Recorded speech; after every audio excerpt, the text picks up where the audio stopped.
문재인 정부의 산불 정책을 기억하십니까? 첫째, 사드 추가 배치 않는다. 둘째, 미국의 미사일 방어 MD 체제에 들어가지 않는다. 셋째, 한미일 안보 협력을 군사 동맹으로 발전시키지 않는다. 한마디로 말하면 외교의 최종 목표인 국익 추구를 위한 균형 외교입니다. 한국은 대외 의존성이 매우 높은 수출로 먹고 사는 나라입니다. 한국이 미국과 일본에 수출하는 총량이 중국에 수출하는 양의 절반 수준입니다. 정치는 미국, 경제는 중국입니다. 이것이 국익 외교이고 실리 외교입니다. 수출로 보면 중국이 전체 수출량의 3분의 1 정도를 차지합니다. 중국의 수출이 막히면 한국 경제는 치명적 타격을 받습니다. 윤석열 정권 출범 이래 대중국 무역 수지 적자 폭이 증가해 작년 IMF 발표에 따른 한국 무역 수지는 전 세계 208개국 중에서 200위를 기록했습니다. 믿어지십니까? 너무 놀랍지 않습니까? 북한이 109등인데 한국은 200등이라 정말 충격적인 수치입니다. 세상에나 어쩌다가 이 지경이 되었습니까? 문재인 정부 시절 전 세계 수출액 순위 6위, 무역 수지도 한때 2007년 5위, 2018년 6위를 기록했는데 윤석열 집권 2년 만에 무역 수지 적자 200위를 기록했다니 정말 놀랍고도 충격적입니다.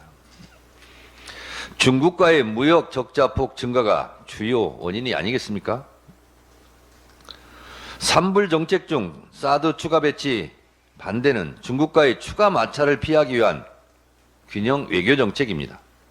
미국의 MD 체제에 들어가지 않는 것도 정치, 군사적 측면으로도 경제적 측면으로도 다 이것을 고려한 균형 외교 차원입니다.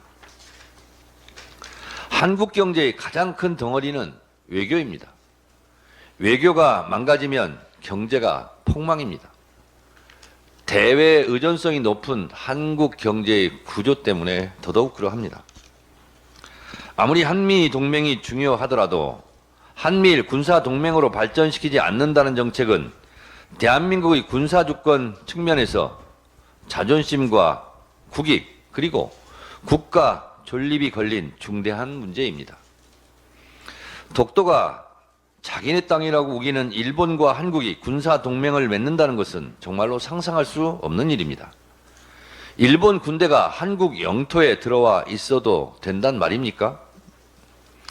아직도 한국에 대한 일제 강점을 한국을 발전시키기 위해서 필요한 조치였다고 강변하는 일본. 일본 위안부 문제, 강제징용 문제, 과거사 문제에 대한 진정성 있는 사과와 반성이 없고 한국 영토에 대한 야욕을 버리지 않고 있는 일본과 군사 동맹을 맺는 것은 제2의 일제 강점의 길을 터주는 것과 무엇이 다르겠습니까? 한일전 축구에서 열광적으로 한국을 응원하는 축구팬들의 입장에서도 도저히 묵고할 수 없는 것이 한일 군사 동맹입니다.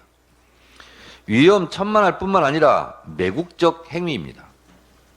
김병지 의원이 이를 적절하게 지적했음에도 불구하고 대정부 질문을 못할 정도로 벌떼처럼 들고 일어나 결국 대정부 질문을 방해하고 대정부 질문을 중단시킨 주호영 국회 부의장과 국민의힘 국회의원들은 석고 대죄하고 김병주 의원과 국민들께 사과하시기 바랍니다.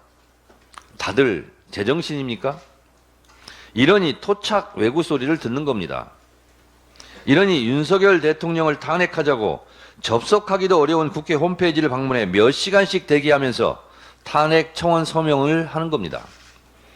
탄핵 서명 접속이 원활했다면 이미 100만을 넘어 200만, 300만, 400만, 500만을 넘어섰을 겁니다.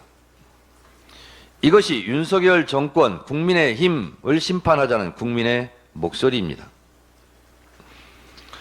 이제 윤석열 대통령 탄핵이라는 용어는 국민 스포츠가 되어가고 있습니다. 이것이 민심입니다. 그런데 말입니다.